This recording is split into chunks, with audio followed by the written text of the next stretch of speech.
Matthew chapter 25, verses 31 through 40. We've been in a series examining our mission as a church. What has the Lord called Rolla First Assembly to do? What are we supposed to be doing in this community? How are we supposed to make our presence known in this world? How are we supposed to help Jesus build his kingdom? How has he called us to be used by him to, specifically this congregation, to build his kingdom here on earth? What is our mission? And so we've taken August and we've gone week by week and looked at the vision that we have for this church body, and the mission that the Lord has called us to, how we fulfill that vision. And we just believe strongly that we want to be a part of turning Rolla upside down. We looked at that passage in Acts 17 where Paul and Silas were so effective in Thessalonica that the leaders of that town accused them of turning the world upside down. I want to be a church that turns the world upside down. Amen? How do we accomplish that? How does the Lord use us to turn Rolla upside down? And we've taken the past several weeks and looked at the vision statement that we have as a church that we're leading the church into right now, and how the Lord can use that mission that he's called us to affect lives for Jesus Christ and establish his kingdom. And so first week we focused in on how the Lord has called us to help people know him. That as a church we want to help people come to know Jesus Christ. That's step number one in becoming a disciple of Jesus, is meeting him, knowing him. And last week we talked about the next step in that process, that we want to be a church that helps people to commit to follow Jesus. And we spent our time last week looking at how important it is, not just that we know Jesus, but that we follow Jesus. Then we celebrated with those who had made that commitment to follow him as they moved forward in water baptism. And wasn't last week so special? It was so wonderful to celebrate with those who said, I'm following Jesus the rest of my life. This week we're going to zero in on the last step of this process. The last part of our mission here in this world in Rolla, Missouri, is to help people continue to serve Jesus.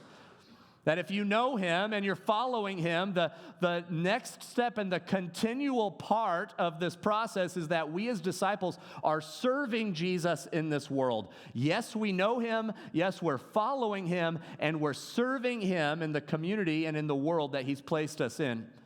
And this is something that never stops. We will always be serving Jesus as long as we have breath in our lungs. And there's so many believers who go through this world, go through this life rather, and they say, yeah, I know Jesus, I'm a follower of Jesus, and I'm just waiting for him to tell me how I'm supposed to serve him. And they go day after day, Lord, I'm following you, just tell me how you want me to serve. All the while, they're passing up opportunity after opportunity, person after person who needs help, issue after issue that they could be used by the Lord to address and to help, while they're just saying, Lord, show me what you want me to do and I'll serve. And there's opportunities all around them every day.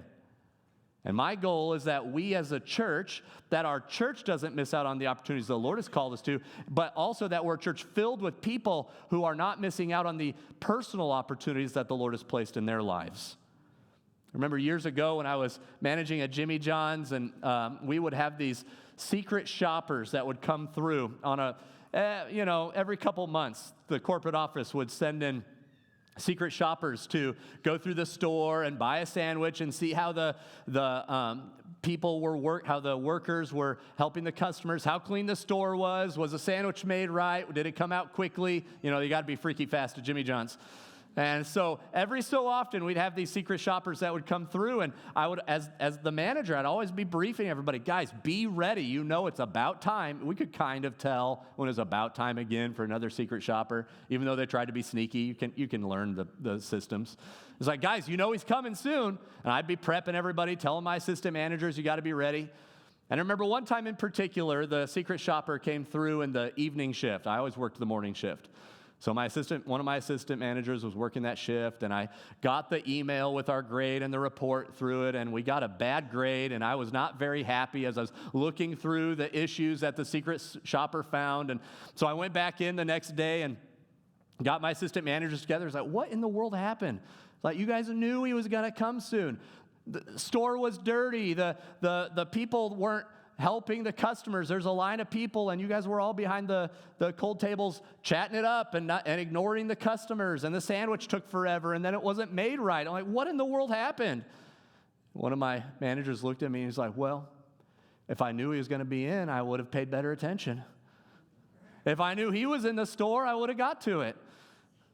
And I just thought to myself, the whole point is that you treat everybody this way, and then you don't have to worry about it. I was not very pleased. My friends, we treat Jesus so much of the same way. It's like if I knew that that's the person Jesus wanted me to help, then I would have helped them. If I knew that that was the issue that the Lord wanted me to get involved with, then I would have put some time and effort into it. If I knew that the Lord wanted me to, talk to that person at the coffee shop who was in the corner crying, then I would have done it if he just would have said something loudly. And what I'm here to tell you today is that the Lord does want you to care for those people. Those opportunities that the Lord brings in, we should face every day with eyes wide open, saying, Lord, show me what you have for me today, and I'll go. I'll do it. That every person the Lord brings into our life is somebody that the Lord has brought to us for us to minister to in some way. Every life matters. Every need matters. And the Lord has called every one of us to minister and to care for people in different ways as he brings them into our lives. We can't just wait for that audible voice and the clouds to part and the sun to shine through and hear the Lord's voice saying, now care for this one. It's every person that the Lord brings into our life.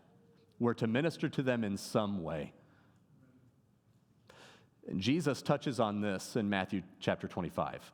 We're getting into we're just diving into a passage where Jesus is talking about what's going to be happening in the end times when he comes again. He's telling his disciples things that they should anticipate and how different issues will be worked out.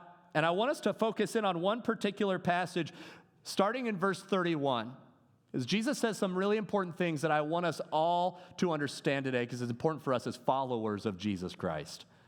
Look at verse 31 with me. It says, when the Son of Man comes in his glory, this is Jesus talking about himself when he comes again in the second coming, and all the angels with him, then he will sit on his glorious throne. Before him will be gathered all the nations. He will separate people from one another as a shepherd separates sheep from goats. And he will place the sheep on his right and the goats on his left. And the king will say to those on his right, these are the sheep, come, you who are blessed by my Father, inherit the kingdom prepared for you from the foundation of the world. For I was hungry, and you gave me food. I was thirsty, and you gave me drink. I was a stranger, and you welcomed me. I was naked, and you clothed me. I was sick, and you came to me. Then the righteous will answer him, saying, Lord, when did we see you hungry and feed you, or thirsty and give you drink? When did we see you a stranger and welcome you, or naked and clothe you? And when did we see you sick or in prison and visit you? And the king will answer them, truly I say to you, as you did it to one of the least of my brothers, you did it to me. My friends, as we care for each other, as we care for people in our lives, Jesus is saying, you're caring for me. You're serving me.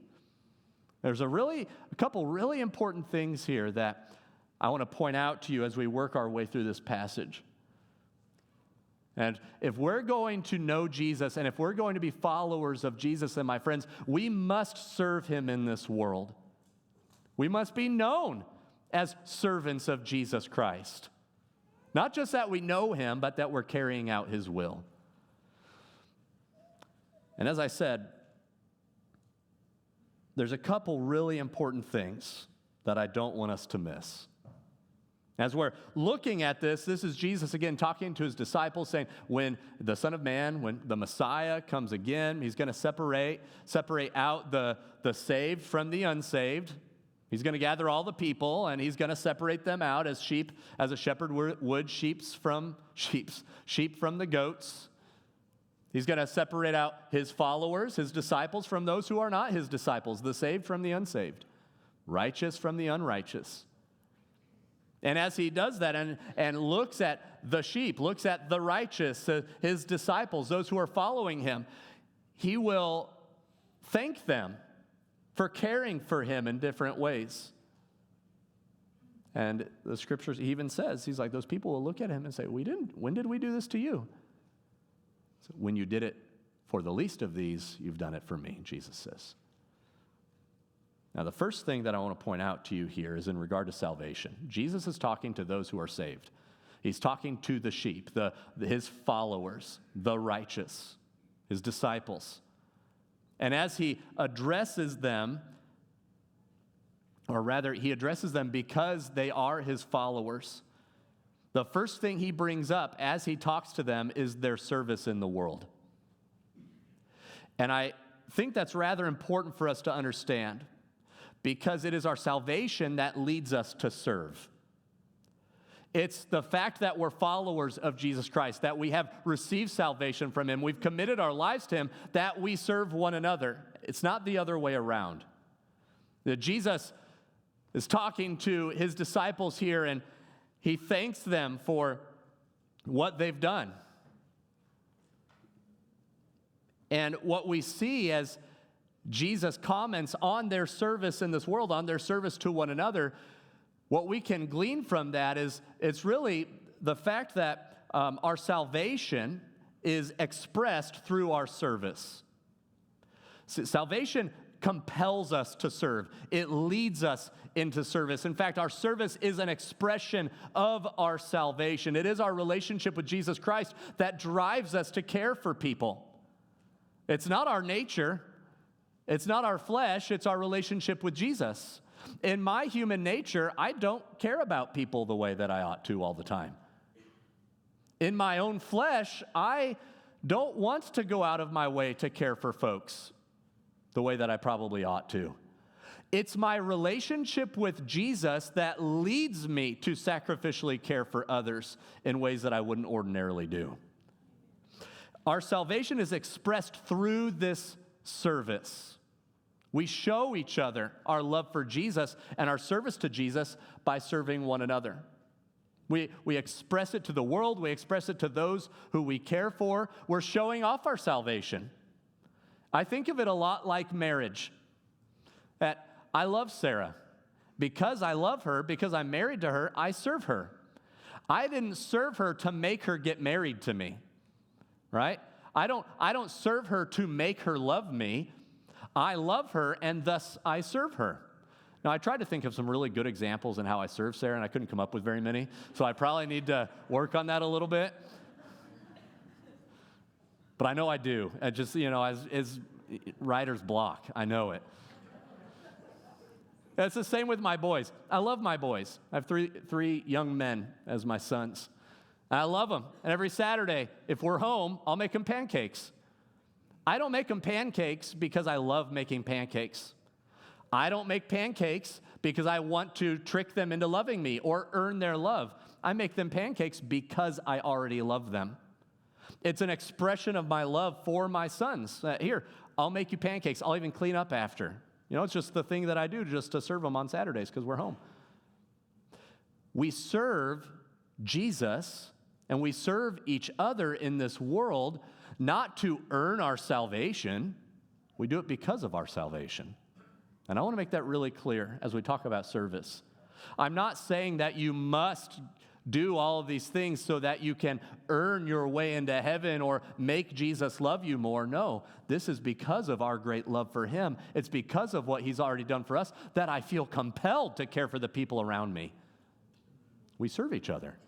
It's an expression of it. And the reality is, as we look at this story that Jesus lays out for his disciples, that our salvation is also evaluated through our service.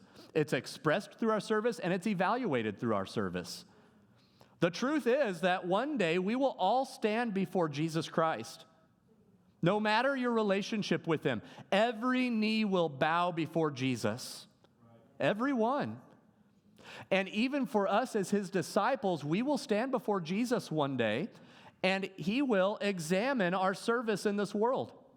It's the very first thing he comments on to this group of people. Thank you for caring for me when I was hungry. Thank you for caring for me when I was thirsty. The first thing he says is in regard to their service. He's evaluating their relationship to him and to this world, in the kingdom, through how they served humanity. And I think that's really important for us. Again, it's not earning salvation, it's because of our salvation that we serve. We love Jesus, so we ought to love his people, amen? The second thing we see as you look at the people's response to Jesus and the things that he was saying to them is that serving Jesus requires us to serve others. So our salvation leads us to serve Jesus. We're compelled to serve him because we love him. And when we serve Jesus, it requires us to serve others. If we're going to follow the Lord, if we're going to carry out his mission in this world, if we're going to serve him, then my friends, you must serve other people. You cannot serve Jesus and hate humanity. You cannot serve Jesus and refuse to serve others. It's part and parcel. It's required as you serve Jesus in this world. It's a part of it. You see, as you look at what Jesus is commenting on, these acts of service, I saw they're kind of split up into two different types of service. The first one is just meeting needs.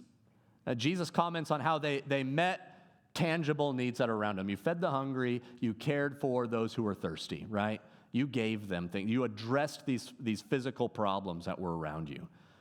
And Jesus is like, when you did that, you were caring for me also. Thank you. And we see that serving Jesus is personal. And what I would say to you is that serving Jesus is personal, not programmed. See, here's the problem we fall into as Christians. We see a need or something comes to our attention, or we just really feel drawn to one particular area of need. And as soon as that's on our radar, our first thought is, well, I got to tell Pastor that he needs to get something going at church to deal with that. Rather than, there's a need, boy, I'd better go get working on that because the Lord's brought it to my attention. See, our first reaction as people oftentimes is to say, let's make a huge ministry for this. Let's get some program going at church. Let's get the pastors to take care of this, or the deacons, or the Sunday school. Let's get other people involved, and let's make a program. But oftentimes, what the Lord is challenging us to do is to simply walk across the room and start caring for that one person that the Lord has brought into our radar. Serving Jesus is so personal. And here's the problem with our typical approach. We see something, we see maybe a drug addict sprawled out on the street or something, and we think, boy, we got to do more for drug addicts, or we got to do more for homeless people. And so then we come back to church, or we start talking to our friends, we got to make a program, we got to do all this stuff. When in reality, maybe the Lord has just brought that to your awareness so you can help that one person that's sitting on the corner. And the issue with trying to make programs out of everything is that programs are limited. Programs are they're rigid. And by definition, a program can only handle so much, but people can be very flexible. You know, as a church, we have three main areas of outreach for us at Rolla First. We have one, you guys heard me talk about this a lot this month. One is specifically designed to reach students on the campus. It's called Chi Alpha. We want to make believers on S&T campus. That is its sole focus. That's a great program, but it's super rigid because it has a specific need. It exists for a specific reason. It can't do everything. That program does one thing: reach students. We have another program called Kids First. You guys have heard me talk about that. It's designed to reach students and families in the neighborhoods that live, the people that live around our church, through Truman Elementary. It is very rigid. It's very specific. It can only do a few specific things if we want it to be successful. That's how programs work. You eliminate anything that doesn't further those very few specific objectives. And we have living free as our third one, designed to help people with life-controlling issues. It's a discipleship ministry we're kicking off here at the church that I've been so pleased with our first class that we've had go through. I think the Lord is going to do great things through that ministry, but it has to be very rigid and structured. Programs are rigid and limited. People are very flexible. A person can help an individual they see begging at the street corner. Help them, pray for them, build a relationship with them, leave from there, see somebody at the coffee shop that needs help. From there, talk to somebody in their family who's going through a divorce, going through this or going through that. They can start caring for those. A person is very flexible depending on what the Lord is leading them into in that moment. And so the first thing we have to really grapple with as individuals is that serving Jesus is personal. It's for you to do, not for you to push off onto somebody else. It's personal. It's not programmed. And all are called. All are called. Programs are great where they're needed, but they're rigid. You can be very flexible depending on what the Lord is leading you into that day. Praise God for it. We need both. We need both things, but not everybody can do everything. And I think that this, I'm not going to climb on a soapbox here this morning, but it's funny because this comes into my world all the time, and it's interesting to watch people get really, really invested in one specific niche of ministry, and I find that those areas become a lot like people's opinions. You know, everybody wants to know everybody wants you to have an opinion, but they want to hear their opinion come out of your mouth, not to actually hear your opinion, right? I didn't say that exactly right, but you know what I'm saying. Nobody actually wants to hear your opinion. They want to hear their opinion out of your mouth. That's it. That's the way that it goes. It's the same with ministry. It's like everybody wants you to be super involved in ministry, but they want you to be involved in the ministry they care about the most.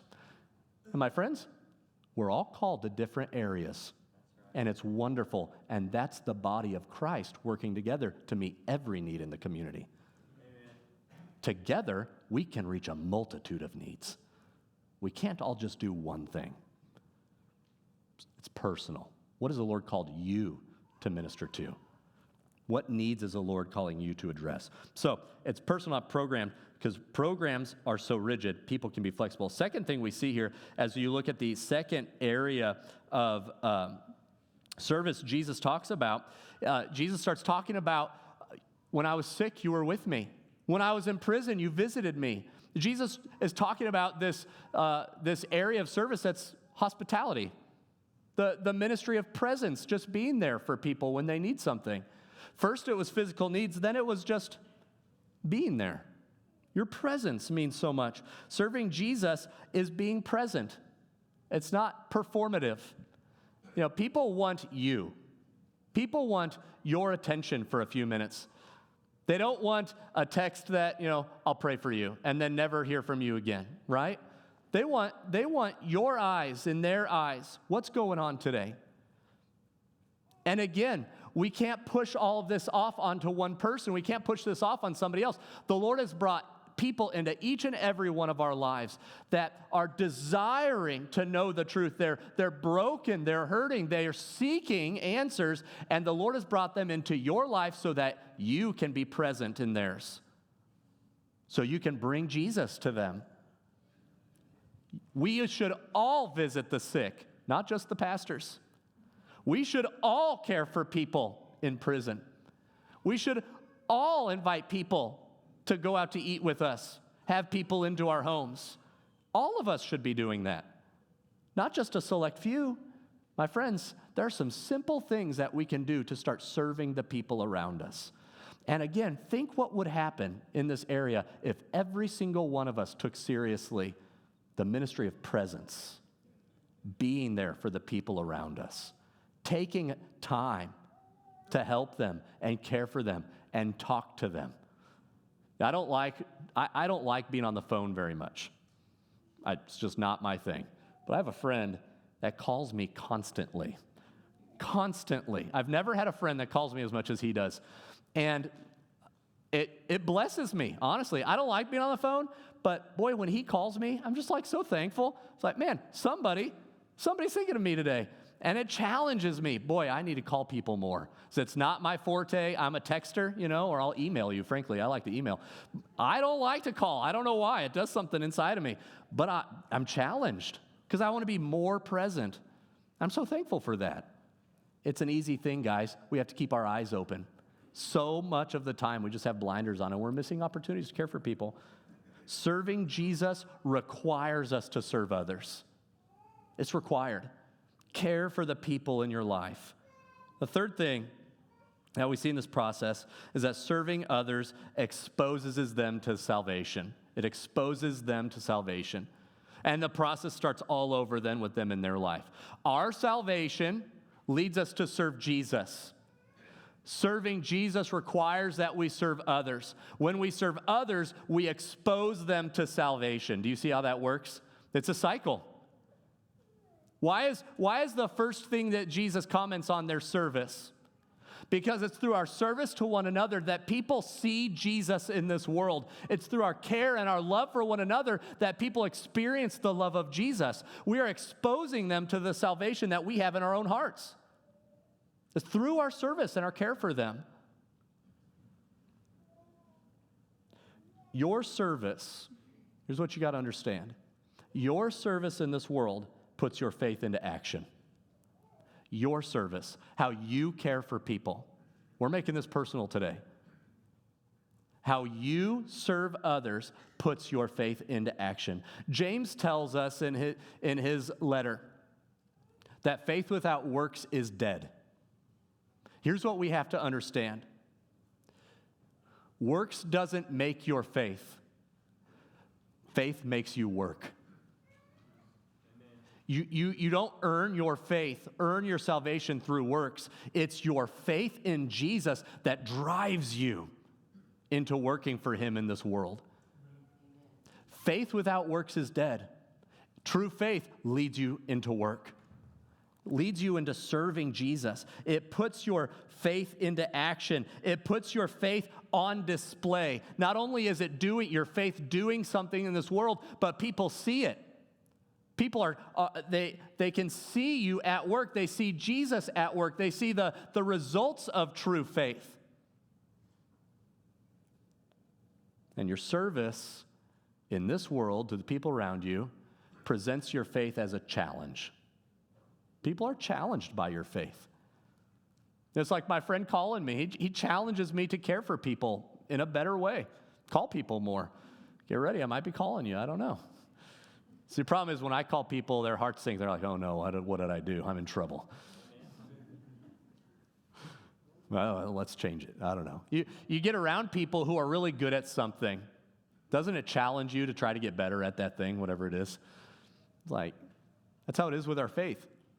You get around somebody that's really serving the people around them, that's really putting their faith into action, that's meeting needs. Boy, doesn't it challenge you in your own faith? Boy, I need to step it up.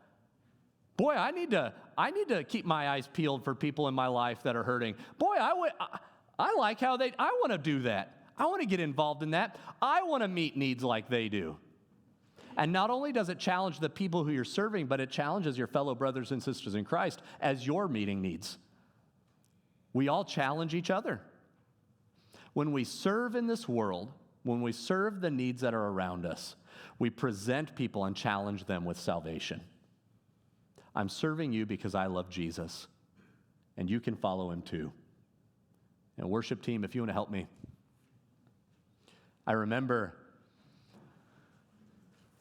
well, I don't have to remember that far because it was the spring, but this past tornado ordeal that we had in Rolla in the spring, when we were doing we had gotten several trucks from Convoy of Hope, and one of the trucks that we were distributing a bunch of food items and supplies into the community because they had no food because electricity was out for so many people for so long. And so we got this big semi-truck with tons and tons of food from Convoy of Hope. And on this big distribution day we were running food out to people's cars and helping them with that. And one of the ladies that I was carrying out a box of food to her car, and she opened the door, and I got it into the back seat of her car, and I took just seconds, like, so thankful you're able to come through, and I hope this helps you. And as I was talking to her, she's standing by her car, and she just started weeping, just crying. And I was like, no, what did I say now? I'm always in trouble for something. It's like, oh, no. So are you okay? What's going on? And she's just like, this is the worst week I've ever had. And started laying out all the stuff that's going on in her life and how she's not a part of a church, and she, I'm a pastor, so everybody always gets into the church stuff. And so she's like, I'm not a part of a church. I used to, but it's been years and years ago, and, my life is falling apart, and now all this happens, and she's just crying. And then as we get to the end of her crying, and she starts to gather herself just a little bit, and she's like, this has been so good for me to be here with you. And she's like, I want to get right with Jesus again. And here, all I did was carry out a little box of food and put it in the back seat of her car. But here in this moment, she's crying, and it's making her evaluate her relationship with Jesus. As we stood by her car, she asked me to pray for her. I put my hand on her shoulder, and we prayed together. And I don't know where she is today. I've never seen her again.